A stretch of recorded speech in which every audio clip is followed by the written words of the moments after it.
Vale, bienvenidos a todos. Nos acompaña desde Barcelona el psicólogo Antonio Domingo Soto, psicólogo sanitario formado en la Universidad de Barcelona. En dicha institución obtuvo su licenciatura y consolidó su base científica a través del máster en Psicología de la Personalidad y el Diploma de Estudios Avanzados. Con más de una década de experiencia clínica, Antonio ha centrado su práctica profesional en el abordaje del trastorno obsesivo-compulsivo. Su enfoque terapéutico prioriza la exposición con prevención de respuesta, técnica que cuenta con la mayor evidencia científica de éxito para esta patología, apoyándose además en modelos de tercera generación como la terapia de aceptación y compromiso para facilitar el proceso de recuperación del paciente. Su labor como divulgador destaca especialmente por la publicación de su obra Salir del laberinto. En este libro, Antonio traslada su experiencia en consulta a un lenguaje accesible para el público general, ofreciendo una guía rigurosa para comprender los mecanismos del TOC y las herramientas necesarias para afrontar el trastorno con éxito. Agradecemos profundamente a Antonio su colaboración desinteresada con nuestra asociación. Pues bienvenido, Antonio, cuando quieras. Había olvidado lo bien que me presentas, Jan. Te voy a contratar para que me presentes así cada día porque lo haces fantástico. Muchísimas gracias por estas bonitas palabras de presentación, ¿no? Que agradezco mucho. Y bueno, pues estamos aquí para hablar sobre trastorno obsesivo compulsivo, sobre un poquito de tratamiento, como comentábamos, ¿no? Off the record, ¿no? Eh, el objetivo quizá no es centrarnos mucho en el qué es, en causas, etiologías y cosas así, sino ponernos un poco en, en harina, ¿no? En harina que es, pues mira, tú como muy bien has comentado, pues hablar un poco de qué es esto de la EPR y qué son esos complementos que usamos de esa tercera generación. La exposición diríamos que es una técnica de la primera generación de terapias, ¿no? Las conductuales, clásicas, ¿no?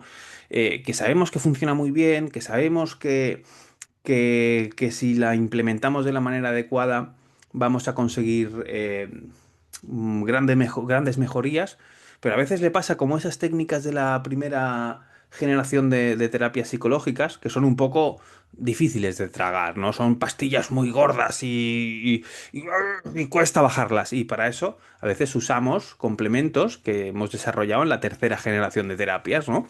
Como puede ser terapias de aceptación y compromiso, terapias metacognitivas, mindfulness, ¿no? Que nos van a ofrecer eh, herramientas para que esa mm, pastilla, me vais a disculpar el ejemplo, ¿no? Farmacológico, ¿no? Esa pastilla difícil de tragar que es la EPR, pues hacerla un poquito menos. La vamos a aderezar, vamos a conseguir pulir sus, sus asperezas para que sea más suave a la hora de aplicarla. Porque uno de los principales enemigos que ha tenido la terapia de exposición ha sido la propia terapia de exposición. No pocas veces los psicólogos nos hemos encontrado con, no, no, es que esta terapia no es para mí, esto es demasiado duro, eh, en mi vida podré enfrentar estas cosas, ¿no? Y claro, pues eso ha hecho que diferentes grupos de personas se queden fuera de las bondades que puede ofrecernos, ¿no? Entonces, con ciertos complementos podemos ayudar a hacerlo menos duro, ¿no? Eh, dicho esto, ¿qué es la exposición con prevención de respuesta? ¿No? Por lo que decíamos, es una terapia primera generación consiste en acercarse a lo temido, ¿no? Por ejemplo, a mí hace unos cuantos años me daba bastante miedo sentarme aquí delante y comentar como estoy haciendo ahora, eh, hablar sobre un tema en el que se supone que soy un experto, en el que pues a mí eso me generaba mucha inseguridad. De hecho, lo evitaba bastante. A base de exponerme a ello, de forma voluntaria, de forma sistemática, pues mira, pues cada vez lo voy haciendo mejor. Y ahora la gente me dice que hasta luego así, regulinchi, ¿no? Que lo hago bien, ¿no? Pues mira, ¿qué ha pasado? Pues que a medida que yo me he ido exponiendo a ese miedo, que era acercarme a un estímulo temido, en este caso una presentación, ha ido logrando ese efecto de habituación y tolerancia, ¿no? Es decir, a medida que me acerco me acostumbro y además voy aprendiendo que no es para tanto, que no, lo que decíamos, que no lo hago tan mal, ¿no? Entonces ese miedo se va a ir atenuando. Pues esa esencia es lo que vamos a usar en la terapia de exposición con prevención de respuesta para el trastorno obsesivo compulsivo, ¿no? Me voy a acercar a los estímulos temidos con el objetivo de ir, por un lado, acostumbrándome y por el otro lado, aprendiendo nuevas cosas, ¿no? Al entrar en contacto con lo temido, aprendo, ¿no? Y muchas veces que aprendemos la esencia de que no era, o lo malo que creo que iba a pasar, no acaba pasando, o pasa y no es para tanto, y entonces voy llevándome ese aprendizaje que va a ir poco a poco, a medida que repetimos, porque la exposición requiere mucha repetición, vamos a ir rompiendo los viejos aprendizajes y se van a ir estableciendo nuevos. Ah, mira, pues esto no era para tanto. No aprendo que no hace falta protegerse tanto, ¿no? Entonces voy haciendo esos nuevos aprendizajes. Esto lo juntamos con esta parte. Aquí estamos hablando ahora de la parte de la E, ¿no? De la EPR, la E. Y luego está la prevención de respuesta. ¿A qué nos referimos con la prevención de respuesta? Llamamos prevención de respuesta al control, en el TOC, hablamos del control de las compulsiones. Tenemos que no solo acercarnos a los estímulos temidos, sino que además lo que vamos a hacer es reducir la cantidad de safety behaviors, ¿no? Comportamientos de seguridad que desplegamos cuando aparece un elemento temido, ¿no? Y esa es la parte de la PR, de la prevención de respuesta.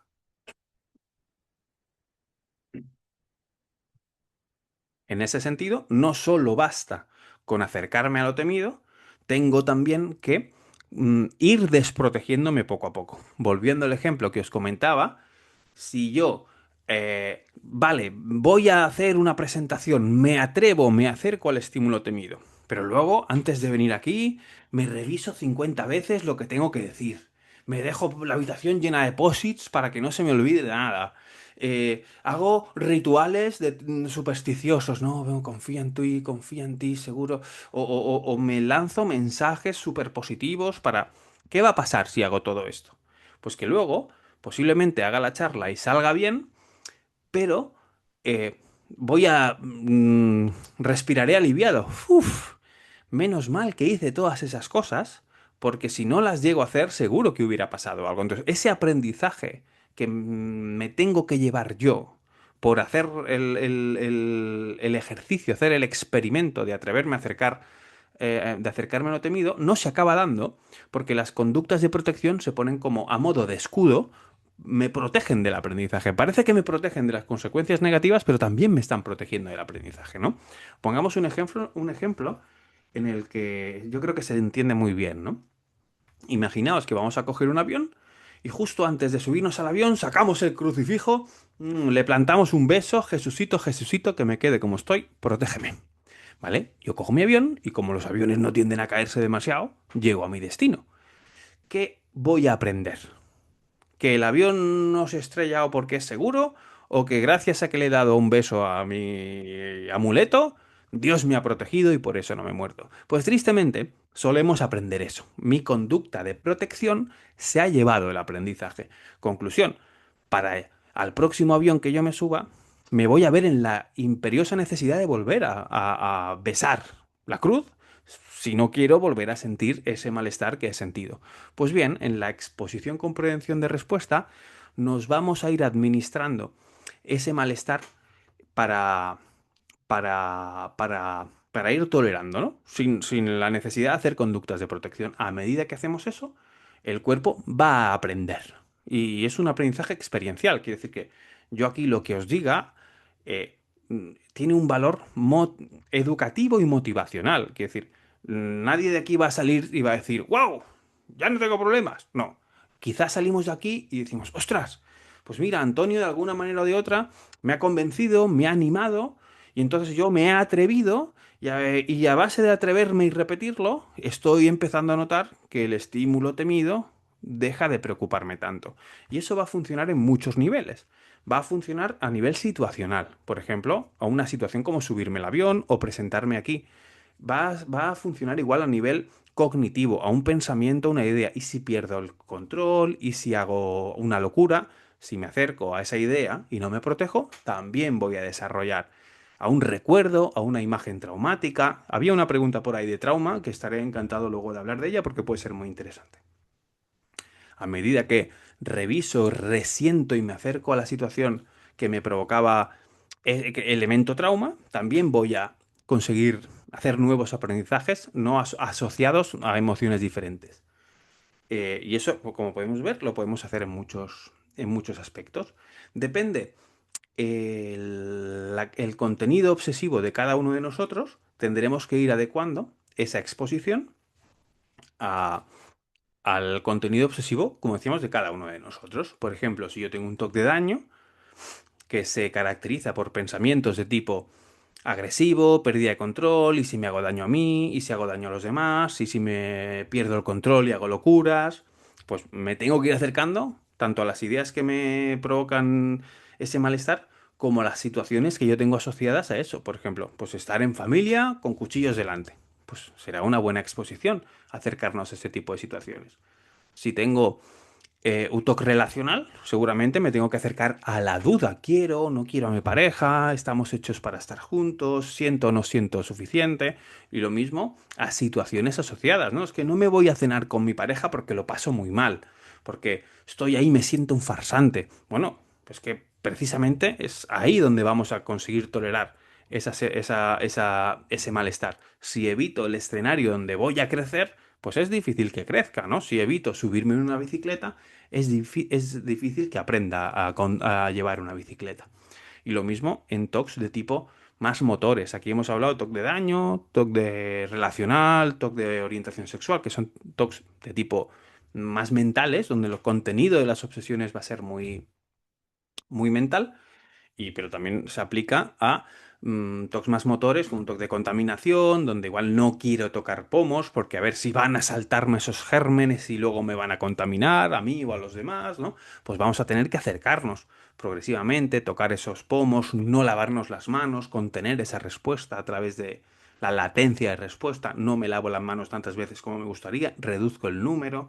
De esa manera vamos a ir reduciendo. Entonces, eso sería lo que llamamos exposición, comprensión de respuesta. Yo estoy seguro de que muchos de vosotros ya la conocéis, ¿verdad? Disculpadme que tengo que irme hidratando, que si no, luego le duele a uno la garganta de hablar mucho. Muy bien, pero eso es un componente que a mí me gustaría hablar, ¿no? Vale, yo ya sé que tengo que hacer exposición.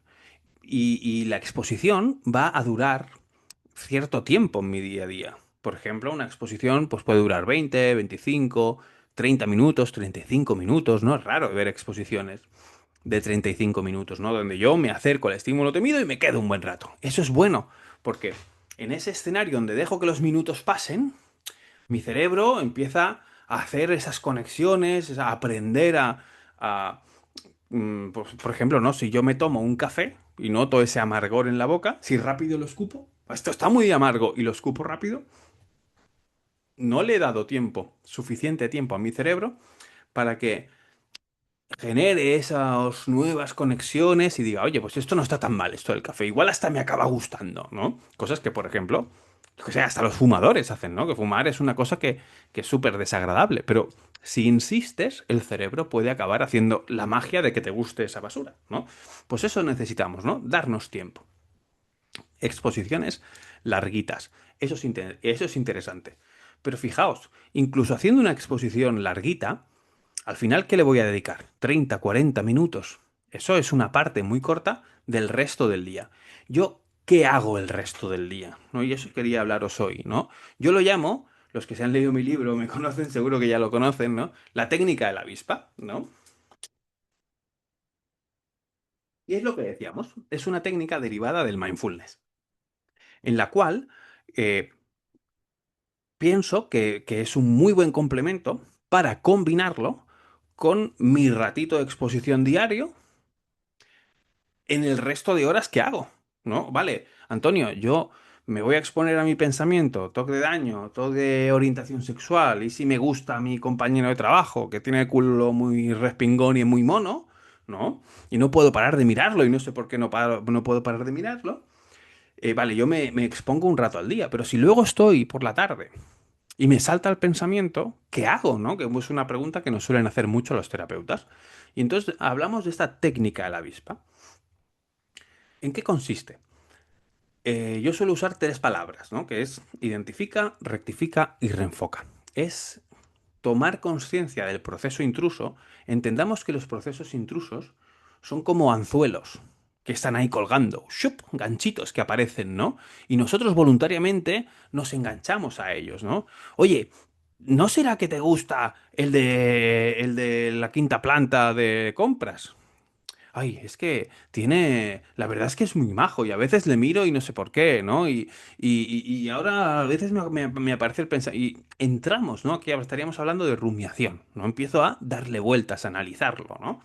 Entonces, eso, lo que vamos a intentar es practicar este identifica, rectifica y reenfoca. ¿Qué quiere decir? Identifica, estoy rumiando, me acabo de enganchar a este pensamiento, no es bueno que yo me enganche a los pensamientos, rectifica, darle mi atención va a ayudar a que esto vaya creciendo y reenfoca. Oye, ¿yo qué estaba haciendo? Pues oye, yo estaba picando aquí un correo que tengo que escribir para el jefe, para el no sé qué. O estoy en casa y estoy cocinando. O estoy viendo la tele y salido un disparador que me ha llamado. Pues intento conectar.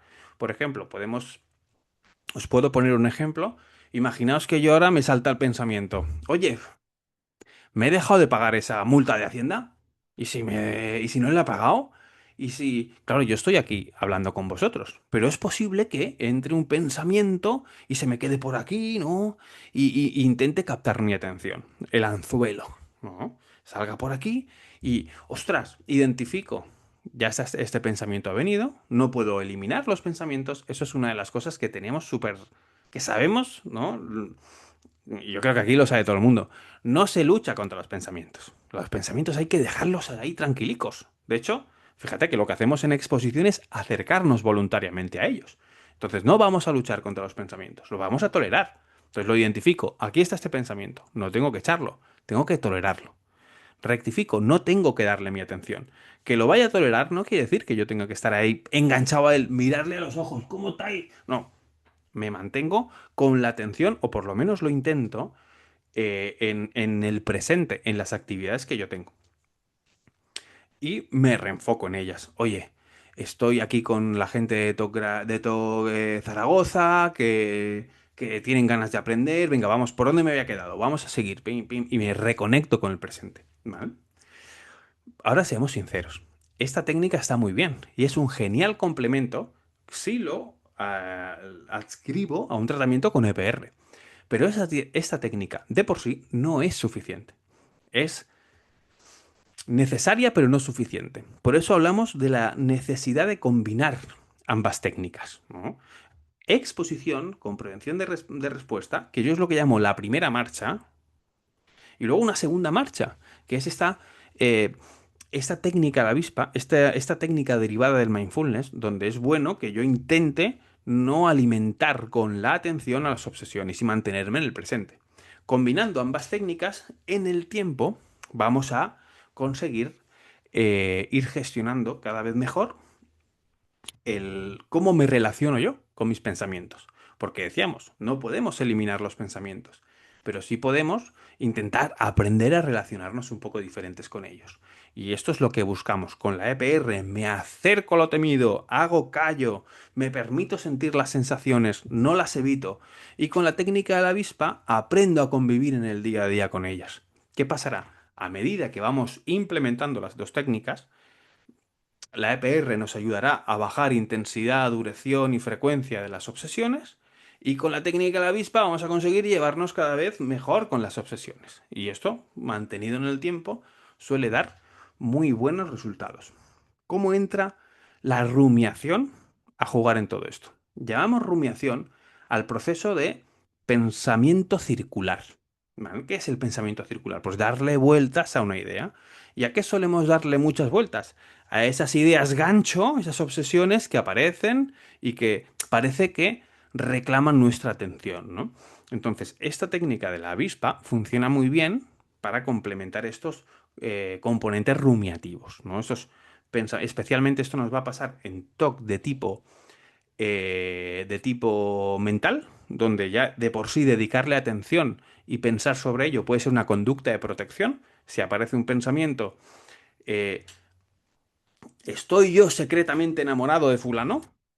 Pensar en ello e intentar averiguarlo puede ser una forma de como calmarme a través del ver que no pasa, pero en TOCs de tipo motor también funciona como una forma, como una derivación de la rumiación que es la queja, ¿no? Es que no me pongo nunca bien, es que no mejoro nada, es que esto es un infierno y me quedo en pensamiento circular, en queja sobre eso. Estaríamos ante lo mismo. Estoy dedicándole la atención al problema y me va a venir muy bien identificarlo, rectificarlo y reenfocarme en el presente, ¿no?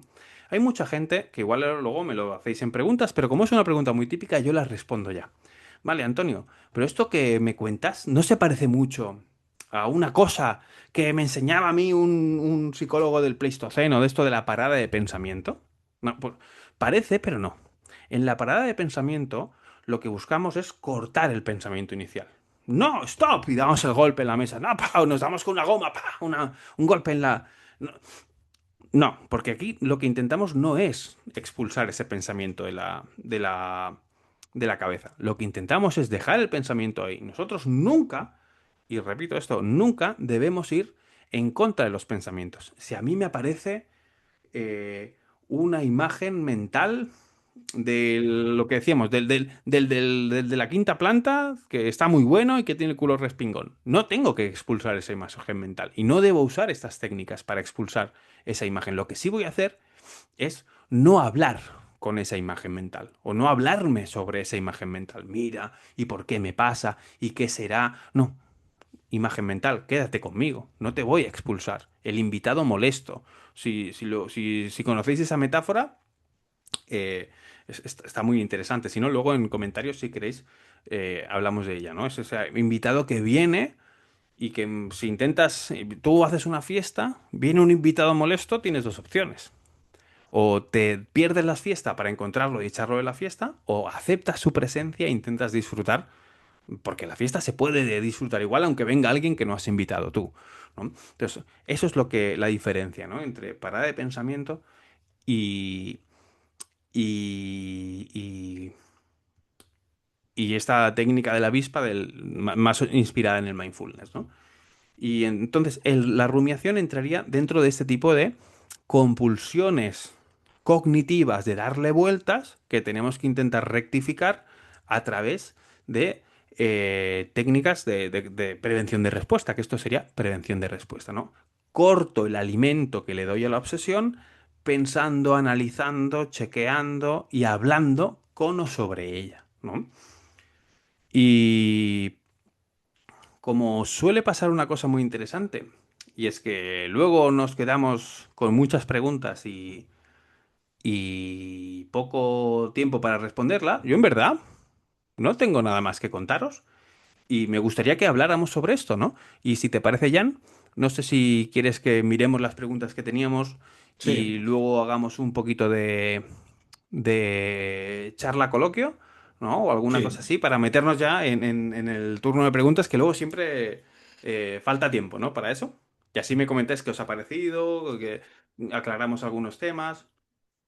de acuerdo. Vale, pues te voy a ir leyendo las preguntas que nos han mandado por el formulario de inscripción.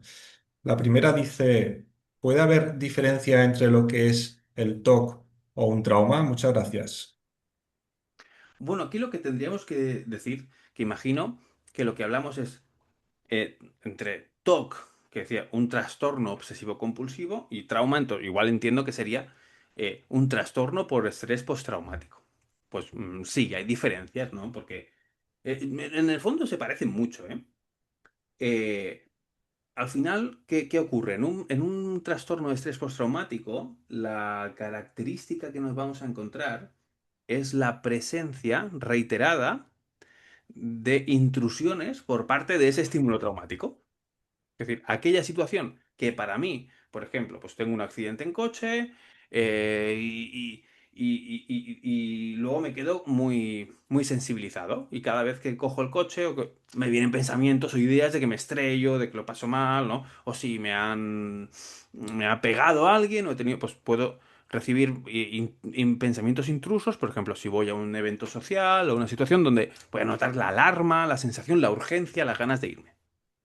Pues en esa situación eh, se desarrollan conductas de protección como puede ser las compulsiones, pero en este caso son más concretas al elemento traumático, pero en verdad en esencia se parece mucho al trastorno obsesivo compulsivo. De hecho, hay que decir que esta terapia basada en EPR se ha inspirado mucho. De hecho, se empezó a implementar los protocolos de NAFOA, que es una de las primeras en trabajar el trastorno obsesivo compulsivo. Primero empezó trabajando estrés postraumático. Entonces, no sé si a eso se refería. Quiero decir, hay diferencias diagnósticas en cuanto a ciertos elementos que son un poco diferentes, pero en esencia se mueven en una dinámica muy parecida. Y de hecho, el tratamiento va a parecerse mucho también. Muy bien. La siguiente dice, ¿cómo lidiar con el TOC tabú o sexual? El peor problema del TOC tabú es precisamente ese, que es tabú y no te atreves a hablarlo. No pocas veces me ha pasado que me viene un paciente, ahora ya no me pasa tanto, ¿eh? Y eso yo creo que es gracias un poco también a la labor que diferentes asociaciones hacéis o que hacemos los psicólogos en redes sociales, que yo creo que la gente está perdiendo un poco el tabú, ¿no? Pero no pocas veces me ha pasado a lo largo de mi historia que me viene un paciente, hacemos tratamiento y cuando mejora dice, ay, ahora te voy a contar una cosa, ¿no? Y pues me vienen estos pensamientos, ¿no? De que a ver si quiero hacer alguna cosa sexual rara o no sé qué. Y ese es el peor problema, porque en verdad el TOC tabú no es que tenga peor pronóstico que cualquier otro, ni mucho menos. Funciona en la misma línea. Hablamos de TOC tabú en aquellos TOCs donde el contenido de las obsesiones genera tanta vergüenza que te autoimpones esa censura de no querer hablar de ello, por miedo a las consecuencias que eso pueda tener. Y como decíamos, el peor enemigo es precisamente el no querer hablar de ello. Si vas a un psicólogo con experiencia en EPR, te prometo que no se sorprende, le digas la burrada que le digas, ¿no? Entonces, hombre, si vas a un psicólogo y te juzga, lárgate de esa consulta, ¿sabes? Y busca uno que trabaje con EPR y que conozca al TOC, que ya ves que vas a llegar ahí, se le vas a contar lo que piensas esperando que te mire con cara rara y va a quedarse como el que oye llover, porque estará más que acostumbrado a muchas cosas. Y luego el tratamiento va a seguir en la misma línea, ¿eh? No lleva ninguna diferencia con el tratamiento de cualquier otro tipo de TOC. EPR, vamos a identificar la idea temida, vamos a acercarnos a ella, lo que hemos estado hablando. No hay ninguna diferencia. No sé si he respondido o me he ido mucho por las ramas. Fenomenal. Estupendo. Pues a ver, otra pregunta que tiene también que ver con la comorbilidad, ¿no? En este caso, ¿es usual que el TOC conlleve un trastorno alimenticio? No es usual, pero tampoco es raro.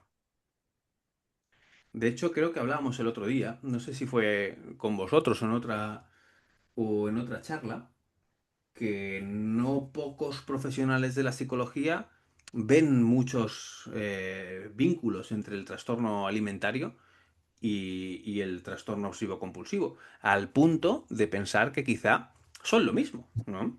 Yo a título personal estoy en la línea de que no, pero sigo viendo también esas mismas conexiones. Y muchas veces lo que nos vamos a encontrar es que rasgos de personalidad, que a mí me gusta llamar ese sustrato, ¿no? Que donde el TOC crece fuerte, por ejemplo, el perfeccionismo, la rigidez, ¿no? Si yo soy una persona de valores muy rígidos y me entra un pensamiento de tipo agresivo, pues yo puedo, ¿pero qué hago yo pensando en eso? ¿Pero a quién? ¿En qué cabeza cabe? Pero por favor, ¿no? Es decir, pensamientos vamos a tener todos pensamientos. Si yo, en mi moral, soy demasiado inflexible y no acepto eso, estoy entrando en tira y afloja y eso va a hacer un poco de gasolina para el fuego, ¿no? Vaya a pensar más en lo que no quiero pensar. Entonces, esos rasgos se han visto que se comparten mucho, por ejemplo, en anorexia nerviosa de tipo restrictivo, ¿no? Ese perfeccionismo, esa capacidad de imponerse castigos duros, de decir, va, aguanta, aguanta el malestar, ¿no? Entonces, y no comas, ¿no? Entonces esos rasgos se han visto y están bastante bien estudiados. Estupendo. La siguiente pregunta dice, ¿el TOC puede cambiar de temática, de contaminación a religioso, por ejemplo? El TOC suele cambiar de temática. El TOC es un maestro cambiándose de careta. Es el rey.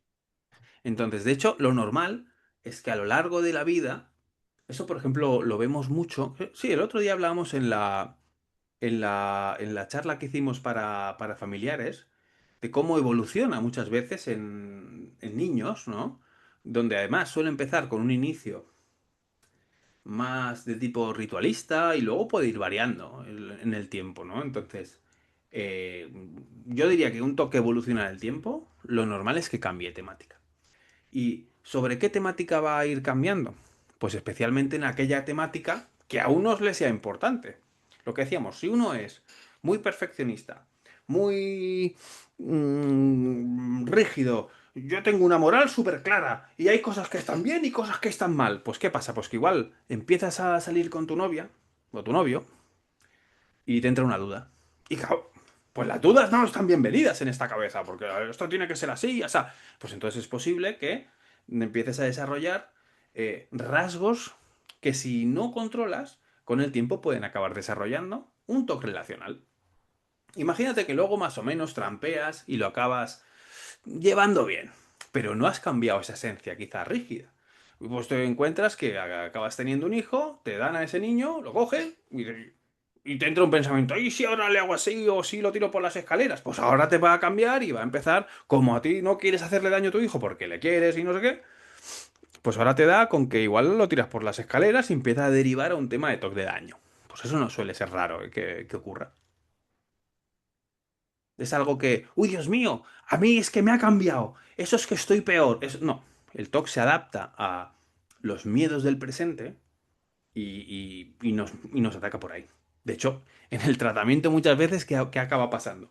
Tú empiezas haciendo EPR con una cosa, baja la sintomatología de esa cosa y nos desenmascara otra que había detrás. Pues bueno, pues no pasa nada.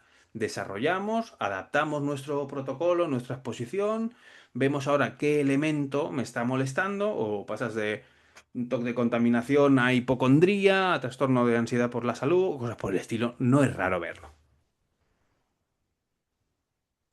No debe preocuparnos. Vamos a adaptar nuestro protocolo. Siempre decimos que la EPR es como un traje a medida.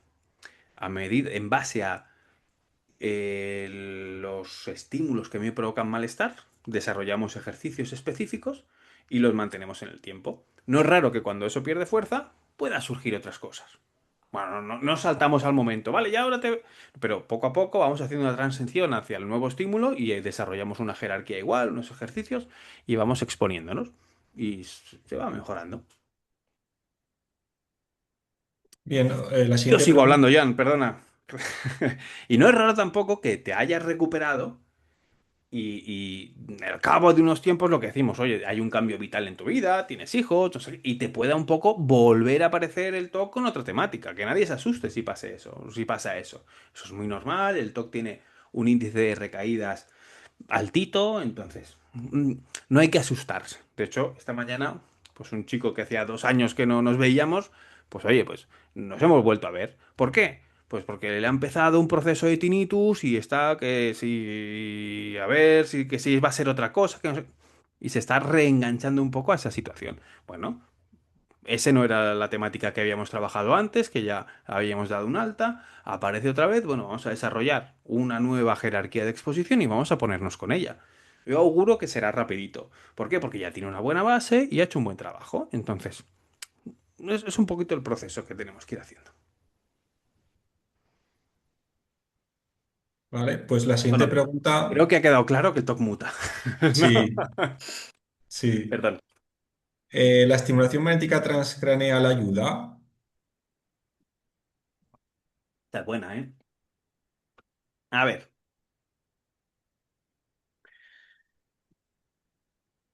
sí, pero poco, menos de lo que nos gustaría. Yo he tenido bastantes casos, ¿eh? de bastante, bueno, tampoco bastantes, quiero decir, unos cuantos casos, para por lo menos tener esa experiencia que no puedes decir eso es ciencia, pero sí es experiencia clínica, ¿no?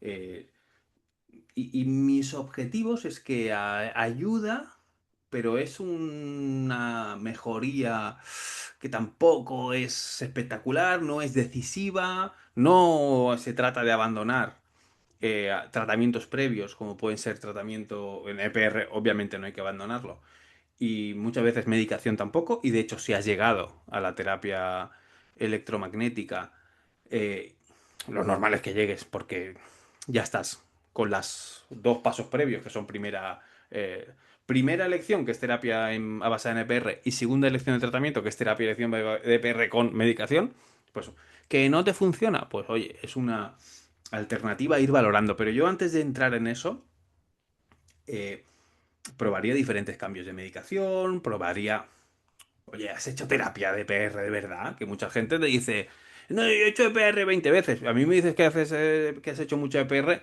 Yo lo siento, ya no sé qué pensarás tú o otros psicólogos, pero yo no me fío de lo que dicen otros psicólogos que es EPR. Yo quiero ver qué es eso de la EPR, ¿no? Porque, sí, sí, aquí hacemos EPR, ¿qué haces? No, yo escribirle una carta.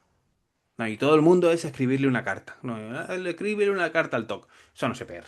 Eso es escribir una carta al TOC, que en algún momento puede considerarse PR.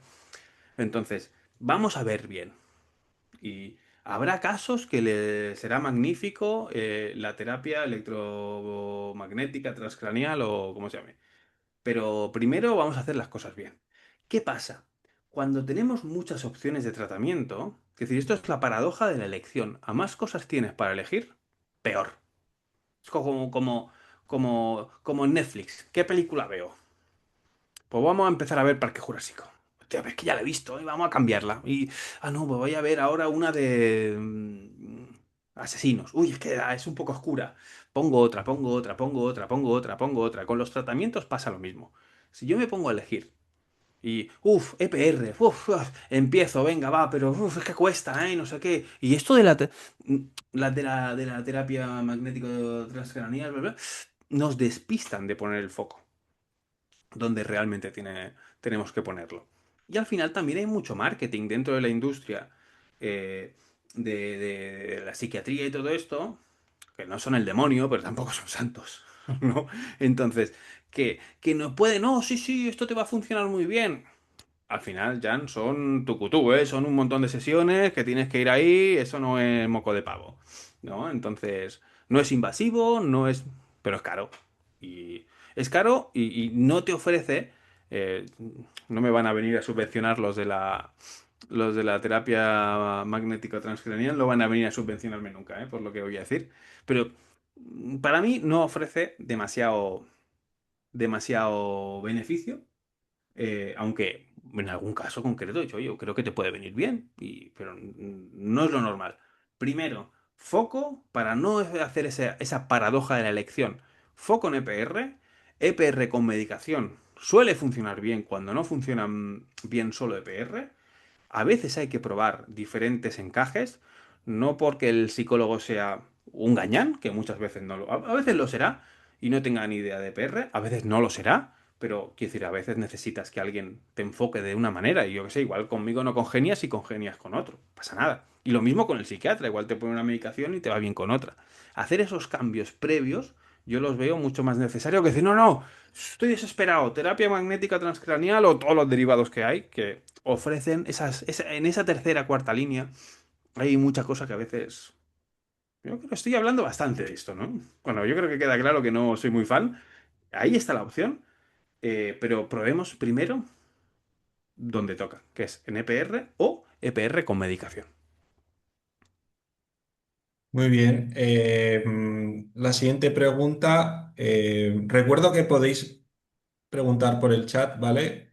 Y las leeremos las preguntas que queráis Ya, hacerle. ya habéis visto que me mojo, ¿eh? Sí. Y también, si queréis levantar la mano, también podréis preguntar en voz. Otra pregunta que hay en el formulario de inscripción es: ¿hasta qué punto y en qué es biológico el TOC? Bueno, a ver. No lo sé. A ciencia cierta no lo sé, pero yo creo que no lo sabe nadie, ¿no? Lo que sí tenemos bastante claro es que el TOC es un patrón de comportamiento aprendido. Entonces, en, en eso ya podemos ver que no hay una predisposición genética super top. ¿En qué sentido? Que dice que, pues, oye, tú tienes dos hijos. Vale, yo tengo TOC y tengo dos hijos y los dos, igual uno tiene TOC y el otro no. O igual ninguno tiene TOC. O sea que, que hay un factor biológico. Sí, se han visto que hay, pues, sensibilidad que se puede transmitir. Pero yo creo que es un poquito lo mismo y por lo que tengo entendido, ¿eh? Es decir, que lo mismo que para la ansiedad entonces, que no es algo tan, tan decisivo. Igual que uno luego puede aprender a atenuar esos rasgos que quizá, o esos rasgos, esos genes, ¿no? A través del aprendizaje o del entorno en el que estás, puedes atenuar o puedes maximizar el efecto de esos genes, ¿no? Pongamos otro ejemplo. Dos gemelos con la misma genética, quizá sus padres han tenido TOC oye, los pones en dos familias diferentes y una familia es mm, muy rígida y igual se desarrolla todo, porque se suman varios factores y esto es un componente multifactorial, pero el otro no, porque en una familia que ha crecido con unos aprendizajes más flexibles, con... Entonces hay mucho... O lo mismo, ¿eh? Que igual no tienes TOC, no tienes esa genética TOC, por decirlo así, y aprendes unos patrones y como empiezas a protegerte, al final aprendes a desarrollar ese comportamiento. Entonces, a mí yo siempre lo digo, ¿no? Vamos a no darle tanta importancia a las causas biológicas. Sabemos que pueden estar ahí como uno de los múltiples factores dentro de esa multifactoriedad, pero uno más, no es tan relevante. Vamos a estar siempre los típicos, no, el toque, eso es pura biología y el que diga lo contrario. Bueno, oye, ¿sabes quién dice eso? Hoy me mojo. El que no le ha funcionado. El que no le ha salido bien con el tratamiento, no le ha funcionado y está un poco quemado y ya le tiene manía a los psicólogos porque no. Lo entiendo y lo respeto. Pero que a ti no te haya ido bien con la EPR no quiere decir que el TOC sea de por vida y estas cosas y es que es la genética. No, no funciona así. Mm, Trastorno, patrón aprendido de comportamiento que se puede respaldar en diferentes factores, entre los que está, efectivamente, una posible carga biológica. Esa es mi Bien, respuesta. pues de las preguntas escritas previas, voy a leer las dos que son hechas por familiares. Perfecto. La primera es, ¿cómo apoyar a mi hija adulta a mejorar sus compulsiones? Bueno, primero sería recomendando que se adhiera a un tratamiento basado en EPR. Lo segundo es no alimentando. De hecho, estuvimos el otro día hablando, que yo creo que en profundidad, sobre eso, ¿no? No alimentando las obsesiones de nuestro ser querido a través de compulsiones, de lo que se llama acomodación familiar, que es donde cuando nuestro ser querido muestra conductas de seguridad ajenas, ¿no? Que pone encima de nuestro la responsabilidad, pero mamá, seguro que no va a pasar nada malo. No, cariño, tú tranquila, no va a pasar nada. ¿Qué estamos haciendo? Le estamos calmando. Y que sabemos una cosa, cuando calmamos al TOC, le damos gasolina. Vale, quizá hoy me tranquilizo, pero ¿qué va a pasar mañana? Es como darle seguridad, darle calma. A un paciente con TOC es como darle las chuches a un niño que te está montando una rabieta. Estás alimentando que te monte mañana otra rabieta en cuanto quiera chuches, ¿no? Pues en cuanto quiera calma otra vez, va a venir, te va a hacer la misma pregunta y eso acaba pasando que igual te la acaba haciendo 20 veces. Pues llega un día en que no tienes que responder esa pregunta. Y eso es duro, porque estar ahí no es fácil, pero es lo que tenemos que hacer. Pensad en que solo puedo ser bueno con una de las dos partes. O soy bueno con el TOC y entonces sí, todo está muy tranquilito, pero claro, tengo que estar respondiendo mensajes 24/7, es todo el día detrás, o soy bueno con mi hijo o con mi ser querido. Y si soy bueno con mi ser querido, no estoy respondiendo las preguntas que hace el TOC, no estoy dando seguridad, no estoy ayudando a hacer las compulsiones. Eh, Hay muchas veces en niños, ¿no? No, es que si pongo los cuchillos en la mesa, mi hijo se pone nervioso. Bueno, yo entiendo que si nos pasa eso, oye, pues al principio todos podemos amoldarnos un poquito y vemos si se pasa o no se le pasa.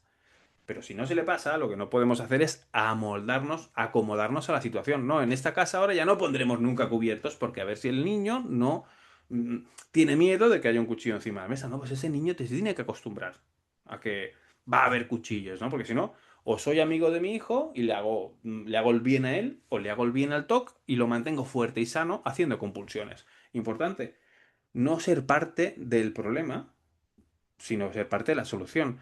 No hacer demasiada acomodación familiar, no hacer compulsiones con nuestro ser querido afectado. No sé, igual Pues la me he ido un siguiente poco. pregunta va en esa línea. Dice, ¿cómo se puede ayudar a los padres que tienen niños con TOC?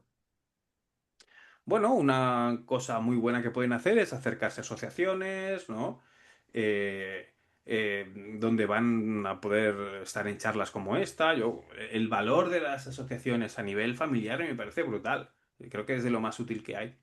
Entonces, pues una cosa que recomendaría, oye, psicodúcate, infórmate, entérate de qué va esto del TOC, porque el desconocimiento suele hacer que caigas en ese lado de ser amigo del problema y no de la solución.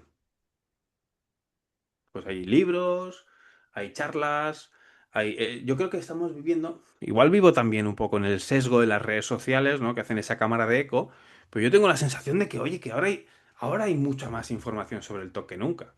Entonces, pues ahí están las redes sociales, que yo, redes sociales para un afectado, atrás, ¿no? Es que no me gustan, ¿no? Porque cuánta compulsión puede haber ahí. Yo afectado, normal, siento la preocupación y quiero respuestas y estoy en internet, pero mira, este dice esto, este dice lo otro, técnica de la avispa, los cuatro pasos de Rafael, Jeffrey Schwartz, oh, Dios, o sea, ¡pam! O sea, a mí también me petaría la cabeza, ¿no?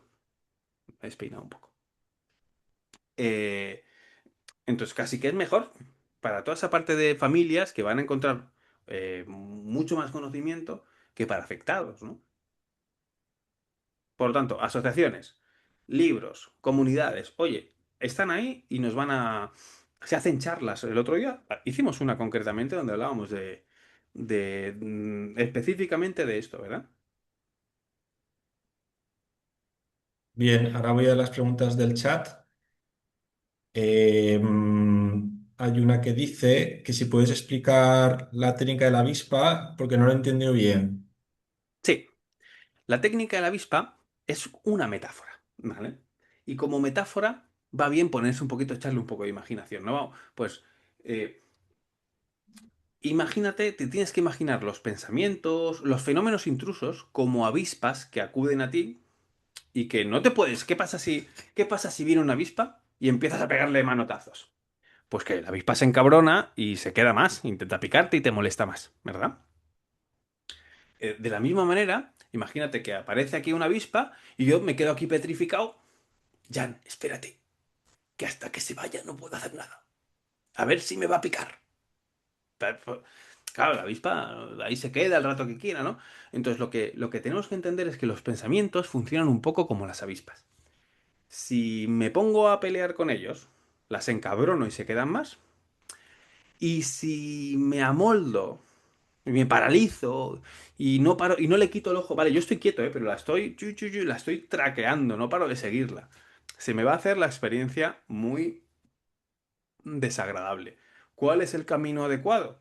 Pues oye, la avispa está por aquí, yo me pongo nervioso porque no la quiero, pero decido que ya se irá cuando sea porque no está en mi control e intento seguir atendiendo en el presente. Por ejemplo, lo que decíamos, el ejemplo sería, si yo ahora me entra un pensamiento, tengo dos opciones. Seguir hablando contigo y con los que estamos aquí respondiendo preguntas, igual no lo podré hacer al 100% porque hay un elemento que me molesta. Pero es bueno que yo intente seguir haciéndolo, ¿no? Entrenándome en no responderle. O puedo, lo que decíamos, paralizarme o intentar echarla. Siempre vamos a intentar. esa segunda manera, que es intentar seguir haciendo lo que yo estaba haciendo antes de que apareciera ese pensamiento. Nos estábamos entrenando en no responder. Fijaos, hemos hablado antes de que la técnica de elección tiene dos partes, exposición y prevención de respuesta. Respuesta, no responder. No, el TOC nos pone el anzuelo y yo decido no picarlo. Decido mantenerme en el presente. Igual me doy cuenta que ya lo he picado, pues es como identifico, rectifico, lo suelto e intento concentrarme en el presente. No, es más sencillo de lo que creéis. Lo que pasa que no te va a salir a la primera. A veces esperamos, no, pero ¿cuál es esa técnica? A ver si la aprendo y ya mañana ya consigo. No, no funciona así. Es un entrenamiento. Es una, es casi como un entrenamiento en autoinstrucciones, en trastorno por déficit de atención o esas personas que tienen una capacidad atencional baja, se entrena muchas veces el protocolo de autoinstrucciones, donde tú te entrenas en desde dentro, ¿no? Ir mejorando tu capacidad de atender el presente. Porque, oye, tenemos facilidad para distraernos. ¿Y cómo lo hacemos? A través de autoinstrucciones, ¿no? Pues eso, me doy cuenta, tomo conciencia y me vuelvo, y vuelvo a la tarea. Pues eso como un protocolo parecido. No sé si he respondido. Sobre todo, perdonad, hago de nuevo hincapié a lo que realmente es bueno de esta técnica, que es la repetición en el tiempo. Si me vienes y me dices, pero ¿cómo voy en bicicleta? No importa tanto el cómo, sino el que te subas muchas veces a la bicicleta. Porque eso es lo que va a hacer que tú, oye, al final lo harás mejor o peor, pero cogerás tu manera de ir en bicicleta. Pues esto es un poco lo mismo. Quédate con la esencia, que es no responder, e intenta aplicarlo. Cuando estamos en el presente, si por ejemplo ahora estás sufriendo una intrusión, hay una obsesión captando tu atención, intentando captar tu atención, pues que intentes retrasar la respuesta de hablar con la obsesión y te quedes aquí escuchando, apuntando alguna nota, ya estás haciendo, en este caso estarías haciendo latencia de respuesta, estás retrasando la respuesta. Por ejemplo, si yo me quiero lavar las manos porque siento que las tengo sucias, que me he contaminado, que pues aguantar 5, 10, 20, 30 minutos, lo que puedas, ya estás haciendo latencia de respuesta, retrasando la respuesta. Nos interesa eso, no responder a las obsesiones. Pues al hilo de esto, si quieres explicar lo del el invitado molesto, que antes has dicho, pues igual lo explico después. Es una metáfora. A mí hay una terapia que es la terapia de aceptación y compromiso, que es una terapia muy famosa, que se ha puesto muy de moda, ¿no? Que a veces, pues, oye, no, es que yo trato el TOC con terapia de aceptación y compromiso. ¿No? Vale, pero ¿cómo? ¿No? Mm, eh, porque la esencia que es lo que decíamos, la EPR. La EPR nos va a funcionar, pero la terapia de aceptación y compromiso tiene una cosa muy chula, que es el uso de metáforas. El uso de metáforas simplifica y nos ayuda a que conceptos complicados se entiendan de manera sencilla y pautan y generan un camino fácil de seguir dentro de lo que cabe, ¿no? Y esa, una de las metáforas estrella es esta metáfora del invitado molesto que nos anima a ver los pensamientos, las intrusiones, porque acordaos que las intrusiones van más allá, trascienden los pensamientos. Pueden ser pensamientos, pero también pueden ser sensaciones, imágenes mentales y muchas otras cosas. Entonces, ver esos procesos intrusos como invitados que se han colado en una fiesta. Y lo que decíamos antes, si de alguna manera ya, ya lo comenté antes, ¿no? Alguien se te cuela en la fiesta y nos quedan dos opciones. O le perseguimos para expulsarnos y nos perdemos la fiesta, o toleramos su presencia, como hablábamos antes. Identifico, mira, ahí está el pesado, el invitado molesto. Rectifico, bueno, es que si le persigo me la pierdo y, joder, están aquí mis amigos, ¿no? Y me reenfoco, oye, ¿qué estabais diciendo, colegas? ¿Qué estabais haciendo? No sé qué, oye, voy a buscar una bebida, voy a buscar esto, voy a buscar lo otro. Me reenfoco en el presente y acepto esa carga, esa cosa que no está bien, y decido quedarme con ella, aunque no me gusta, intentando disfrutar del otro. Y esa sería la metáfora del invitado molesto. Muy bien. Pues habría una pregunta en el chat. Tenemos, dice Elisa, por ejemplo, el pensamiento compulsivo de cerrar con llave la puerta, ¿cómo podríamos retrasar, supongo que esa compulsión sin cerrar la puerta con llave, aguantando sin cerrar la puerta X segundos y con la compulsión, bueno, esto es otra pregunta, y con la compulsión de santiguarse, porque esos son repeticiones, no tiempo. Bueno, en este caso, por ejemplo, vamos a coger el tema de cerrar la puerta con llave. Bueno, yo estoy sintiendo la urgencia de que si no cierro la puerta, me lo imagino, ¿eh? Vamos a poner este ejemplo, porque aquí en lo que se comenta en un pequeño comentario, nos perdemos muchos detalles muy relevantes para hacer ese traje a medida. Pero yo voy a coger esta información y más o menos generar un ejemplo, que a ver si lo podemos entender. ¿Cuál? Yo quiero cerrar la puerta porque tengo miedo de que si no lo hago, pues pueda pasar una desgracia, puedan entrar a robar, puedan... Entonces, una forma de empezar a hacer esa latencia de respuesta es precisamente eso. Decir, oye, yo siento la urgencia, esto en inglés le llaman el urge, ¿no? Urge, ¿no? Que ese quemazón, que se siente como un quemazón, y si no lo hago, Dios, que se me llevan los demonios, ¿no? Pues ahí tenemos que ver eso cuando vienen esas sensaciones, ¡buah! Eso es precisamente lo que queremos quitarnos de encima. Hacemos la compulsión para quitarnos esa quemazón, esa urgencia. Pues precisamente tenemos que ver esa urgencia como el momento de crecimiento. O sea, yo me tengo que quedar con eso. Vale, igual no estoy preparado aún para pasarme toda la noche sin cerrar la puerta. Pero, oye, ¿por qué no intentar quedarme con esa sensación media hora? Igual poco a poco la voy tolerando cada vez mejor. Como hablábamos del amargor del café, ¿no? Yo tengo siempre hay un café por mi mesa, ¿no? Cero azúcar, puro café. A veces descafeinado, que si no tomo demasiado. Pues, que decir, tú cuando lo pones en tu lengua, pues es amargo. Y la primera reacción es, ¡plá!, échalo fuera. Pero si te quedas con eso y te lo vas quedando cada vez más, el cuerpo se va acostumbrando y la urgencia baja. ¿Qué pasa cuando la urgencia baja? Que la imperiosa necesidad de ir a cerrar la puerta va a empezar a verse menos necesaria. Y sí, eso puede pasar por empezar con 15, 20 o 25 minutos antes de quizá hacer una hora o 2 horas o ya incluso pasar la noche. No sé si así se puede entender mejor. Mm. Con la compulsión de santiguarse, aquí pasa una cosa que esa se hace muy rápido. Entonces es muy difícil. Es decir, sí, imaginaos, aquí hay un concepto que se llama póntelo fácil. Esto, control de contingencias. Palabrejas de psicólogo conductual, ¿eh? Control de contingencia significa eso, ponértelo fácil. Por ejemplo, si yo mi compulsión es cerrar la puerta con llave, puedo hacer que mi pareja juegue en la línea, en la división de los que hacen un favor. Yo le doy las llaves y le digo, cariño, no me las des. Por lo menos durante media hora, durante una hora, mi pareja tiene las llaves y yo siento el malestar sin ir a cerrar la puerta. Fijaos que aquí mi pareja está jugando en la división adecuada, me hace una putada. Pero no me la está haciendo a mí, se la está haciendo al TOC. Pero pasa que el TOC coge así y me estruja por dentro. Bueno, eso será temporal, no pasa nada. ¿Aquí qué estoy haciendo? Estoy controlando las variables para ponérselo fácil a la respuesta que quiero que se dé, que es la de no ir a cerrar la puerta.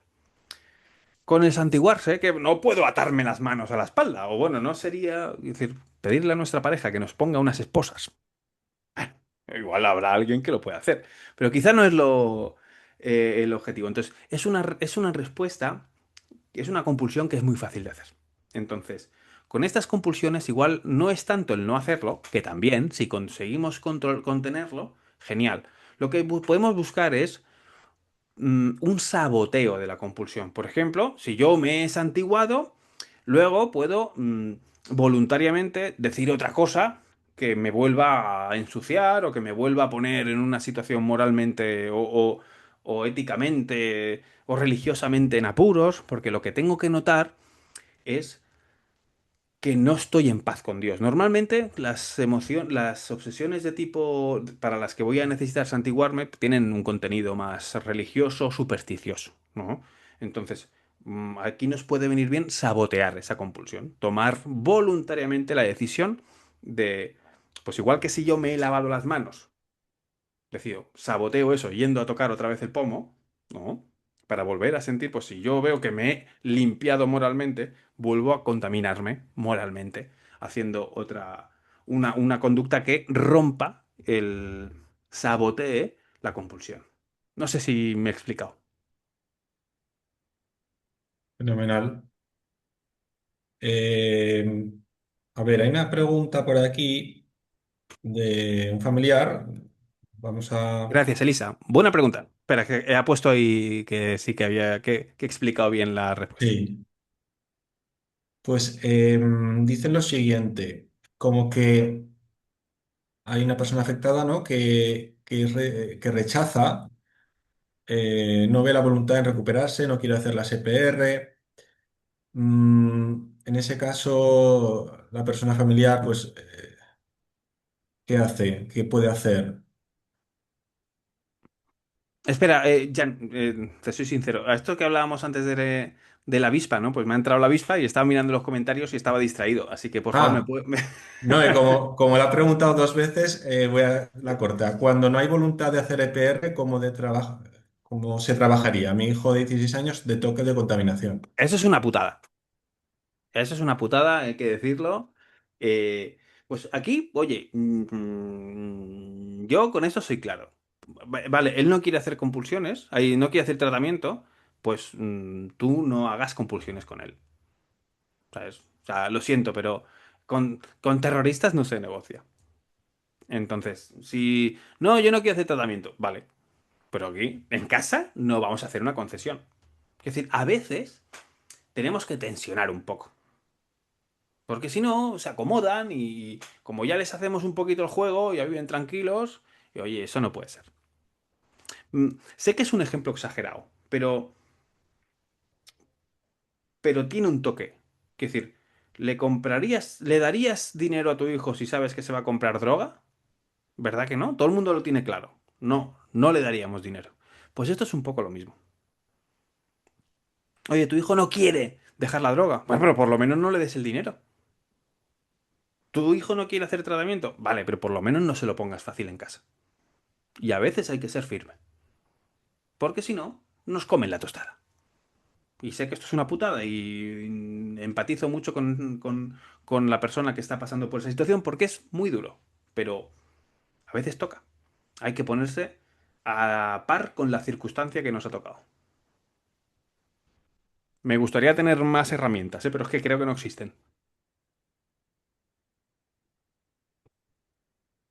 Aquí la persona que ha preguntado lo del TOC y el trastorno de conducta alimentaria o los trastornos alimenticios dice que la pregunta era si el TOC suele estar acompañado de otros trastornos, por ejemplo, alimenticio, comer muchos dulces. Suele pasar.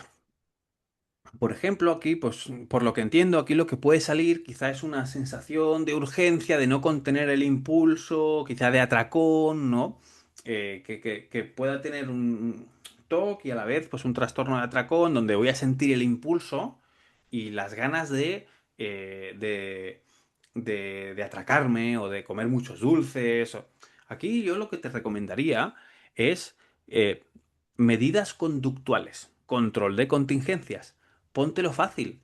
No tengas alimentos de alta palatabilidad, ¿no? Que decir, vamos, gusanitos y cosas de estas que uno le da por picar, porque si no, se lo estás poniendo muy fácil. Es decir, si yo siento la urgencia, estoy con el picor, el ardor dentro, pero tienes, bueno, es un ejemplo, ¿no? Es muy fácil, es muy difícil dejar de fumar con un paquete de tabaco en el bolsillo.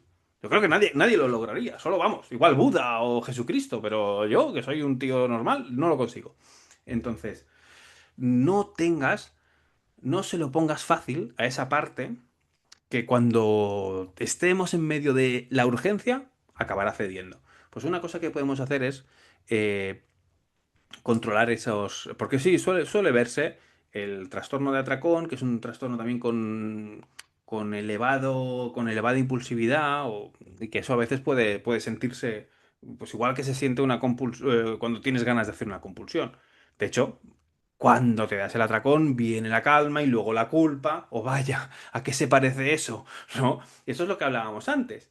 Oye, que es que esto se parece mucho, ¿no? Claro, pero es que trastornos de alimentación se parece al TOC, el TOC se parece a trastorno de ansiedad por la salud, se parece a Body Dysmorphic Disorder. Es que son esa metacategoría de la que podríamos hablar de esos trastornos de tipo evitativo, ¿no? Y en los tratamientos se van a parecer mucho. Es como siempre salen preguntas ahí interesantes al final, ¿eh? ¿Te has dado cuenta? Sí, sí. Bueno, pues no sé si hay más preguntas. Bueno, desde aquí, decirle a Lisbeth que ha hecho muy buenas preguntas. Y que sí, sí, que lo que dice va en esa línea, ¿no? No hay que obligarlo, pero tampoco hay que caer en la... O sea, no puedes obligarlo. ¡Ah, te voy a llevar! Porque muchas veces lo que pasa es que, bueno, ya hacer exposición es un acto libre y voluntario. Si lo llevamos obligado, posiblemente no lo haga. Entonces, muchas veces no sirve de nada, ¿no? Eh, entonces, lo que no tenemos que hacer es caer en las compulsiones. Entonces, muchas veces yo que recomiendo a familiares de afectados. Que si sus hijos no quieren hacer terapia o sus seres queridos no quieren hacer, la hagan ellos. Porque igual de forma indirecta, haciendo cambios en el entorno, van a lograr ya movilizar. O sea, al cortar unas compulsiones, el sistema ya ha cambiado. Y muchas veces eso acaba desarrollando o moviendo las fichas para que sea la propia persona a la que al final acaba accediendo a, a hacer un tratamiento. O como mínimo ya empezarán a cortarse compulsiones, que siempre que cortemos compulsiones, algo de mejoría va a haber. Es decir, se mejora la situación si por lo menos se entiende que en casa no se hacen compulsiones. Eso ya es un paso adelante. Pues a ver, yo apunto aquí dos preguntas.